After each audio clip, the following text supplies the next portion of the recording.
What's going on YouTube? Pistol Pete here. Today I'm going to be showing you my SP8, Ontario SP8 blade. This one is pretty bitchin'. You know, I've been thinking about debating getting this one because you know me, I'm into these trench knives. I have now, I'm starting to collect them. I just love the look of them. I love the purpose of them. I love how it's just pretty much just a tool, man. Just a badass tool that you can use for prying, for chopping, for sawing. You know, it's just a bitchin' tool. You know, I don't know, it draws me to them. So I have my Wolverine, which is the Spiznitz Russian trench knife. I have the actual 1950s Russian trench knife that these are all emulated from. I have the MSM machete, which again, they're all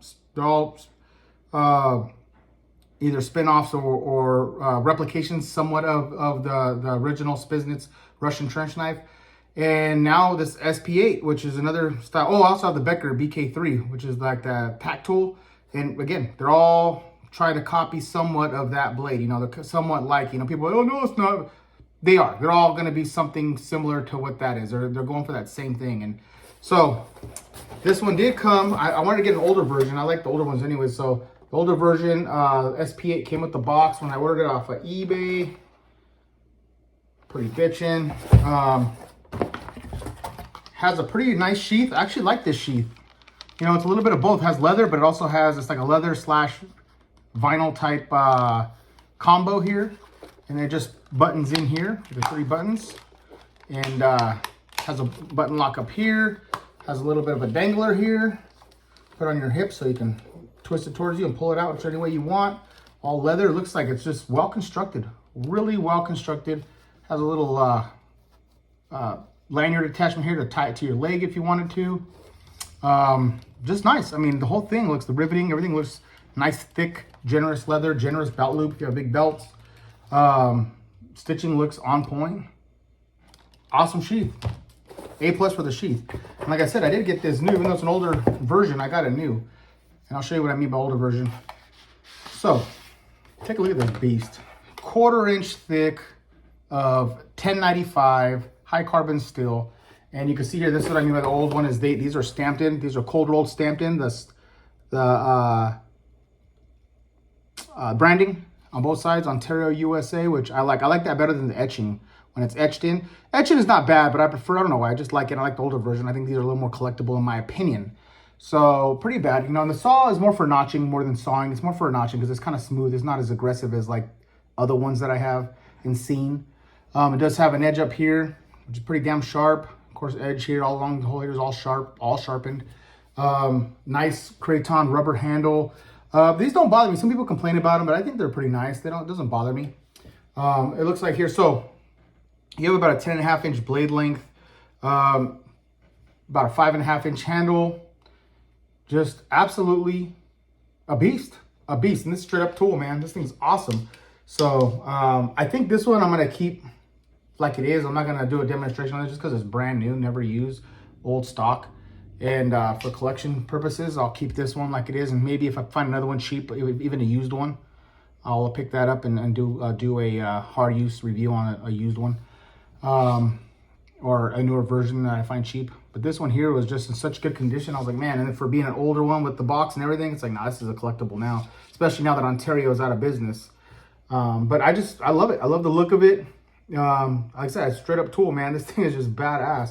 Use that for pry open. People say use pry open car doors and stuff, and it's thick enough to where you're not gonna break nothing. This thing is gonna break on you.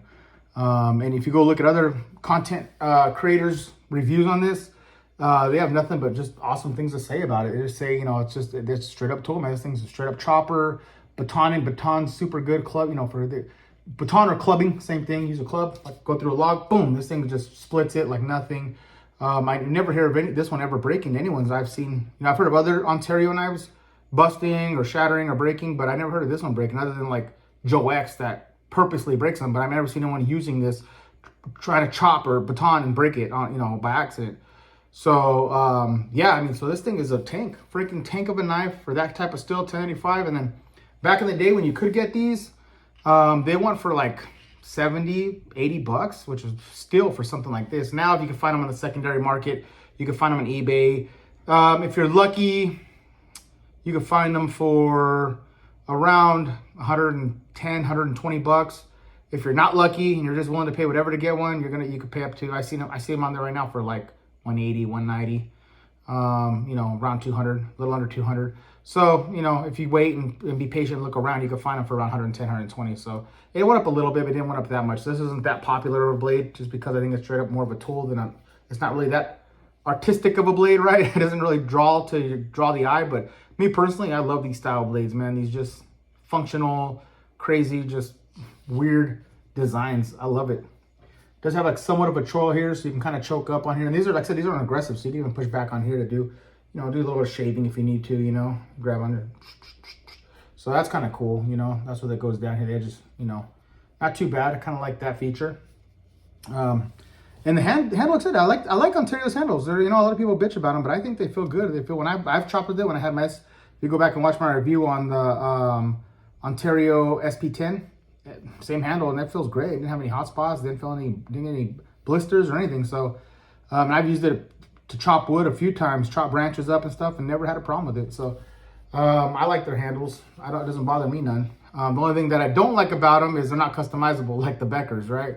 But again, you're talking a big price difference too. So, now that they're out of business, they're up. But I mean, before when they were in business, you can buy SP10, this one here, the SP5, all for like under $100, way under $100. Some of them it's like 40, 50, 60 bucks. So, and all the Beckers are always over 100, 110, 120, 130 bucks. So, for the price, I can't complain too much that you can't change out the handles, you can't customize it, but it is what it is. But all right, guys, I just want to do a quick review on this one, show you guys that this SP8, freaking bitchin', awesome one to add to the collection with all the other trench knives I have in this style blade. And that's it. All right, please like, subscribe, and until next knife, gun, or whatever.